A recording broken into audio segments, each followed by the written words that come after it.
At the height of the Cold War, the rumors surrounding the Soviet Union's development of the MiG-25 made Western countries, particularly the United States, so anxious that they developed the F-15 and F-16 aircraft to counter it. The F-16 in particular, which was fast, highly maneuverable, and relatively inexpensive, significantly raised the bar in military aviation. Soviet Russia needed to develop a new aircraft to counter this small but formidable plane.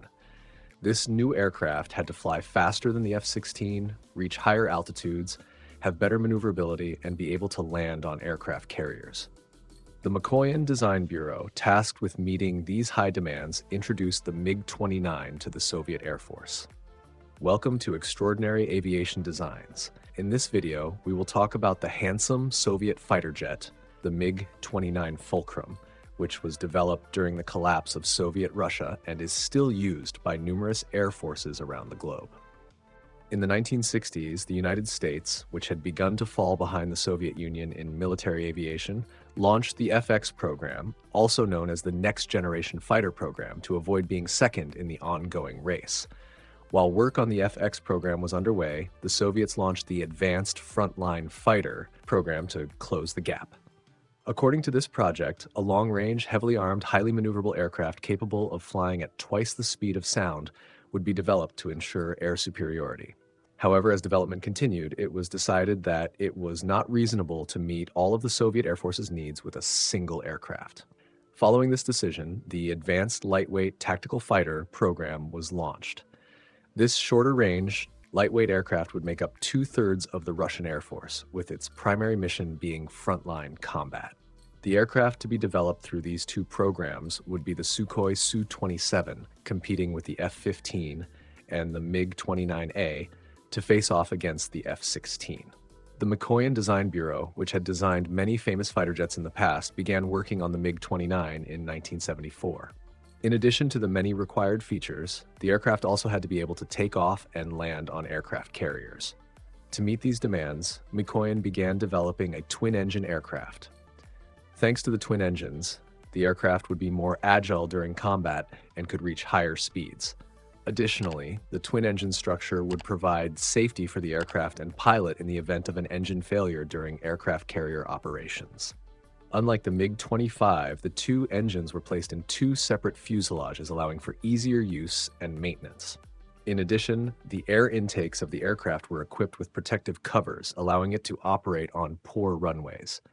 In aircraft like the F-16, objects such as stones or metal debris on the runway could be sucked into the air intakes, damaging the engine and even causing the plane to crash.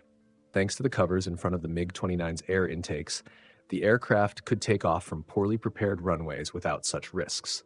Unlike other Soviet planes of its time, the MiG-29's cockpit was positioned higher on the fuselage, giving the pilot a better view of the surroundings during dogfights. The aircraft was armed with a 30mm cannon for use in dogfights or against ground targets. As for air targets, the MiG-29 had a very special weapon. In an aerial dogfight between two enemy planes, the primary goal of the pilots is to get behind the enemy, lock onto them with a targeting system, and shoot them down using the weapons they carry. In a similar dogfight, the MiG-29 didn't need to get behind its enemy to attack. Thanks to a helmet-mounted targeting system, wherever the pilot looked, the system would automatically lock onto the enemy aircraft in the pilot's line of sight and launch a missile. This helmet-mounted sighting system, which Western aircraft at the time did not have, gave MiG-29s a significant advantage in dogfights. Additionally, the MiG-29 had the capability to carry nuclear bombs if needed. Developed under these high demands, the aircraft made its first flight on October 6, 1977. During this maiden flight and subsequent testing, the Soviets made great efforts to prevent any intelligence leaks. In fact, the times when the plane would be taken out of the hangar for testing were carefully planned to avoid American intelligence satellites passing over the design center. In the 1980s, the MiG-29 was adopted by the Soviet Union, many Warsaw Pact countries, and nations aligned with the Soviets at the time, such as India. With the advancing technology of the 1980s, the aircraft underwent numerous updates, increasing its electronic warfare and radar capabilities and enabling it to carry more bombs. The MiG-29 was continually developed, but it couldn't compete as desired with its rival, the F-16.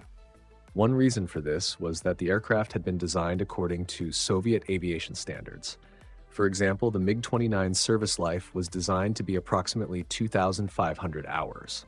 By comparison, an F-16 has a service life of 8,000 hours unmodified and up to 12,000 hours with modernization. So if the two aircraft entered service at the same time, the F-16 would outlast at least 3 MiG-29s. The aircraft's powerful RD-33 engines were another source of problems. Developed to provide the speed and maneuverability required in the 1970s, these engines consumed fuel voraciously. They were also designed to operate on diesel fuel if necessary, but as a result, they were inefficient and had a short lifespan. This short lifespan, combined with the aircraft's predominantly mechanical systems, unlike the F-16's digital systems, resulted in higher maintenance costs and longer servicing times. Efforts to modernize the MiG-29 and address its shortcomings were planned, but these plans were shelved after the collapse of the Soviet Union. For years, the MiG-29 remained outdated and technologically obsolete until India stepped in. The Indian Navy chose the MiG-29K model for use on aircraft carriers. However, the existing aircraft couldn't meet all their demands, so they requested a major modernization. Many changes were made to the 29K naval model, especially in radar and control systems. The engines were adapted for naval conditions. A more powerful nose radar was installed, and a fly-by-wire electronic control system, along with multifunctional control systems similar to those in the F-16, was added. A new model was also created to accommodate a second pilot. India purchased 44 of these highly updated models and still uses them in its navy. A similar modernization effort was undertaken by the Russian Federation for land-based models. Developed as a multi-role fighter, this new model was so different from the previous one that it was given a new designation and renamed the MiG-35. The MiG-29 is the fifth most produced fighter jet in the world and continues to be used, although its numbers are decreasing over time. With its modernized versions, it will continue to soar in the skies for at least another 10 years. Thank you for watching Extraordinary Aviation Designs. If you found our video helpful, please like and share it. You can support our channel by clicking the thanks button or joining as a member. And don't forget to subscribe to catch more videos about extraordinary aircraft designs in aviation history.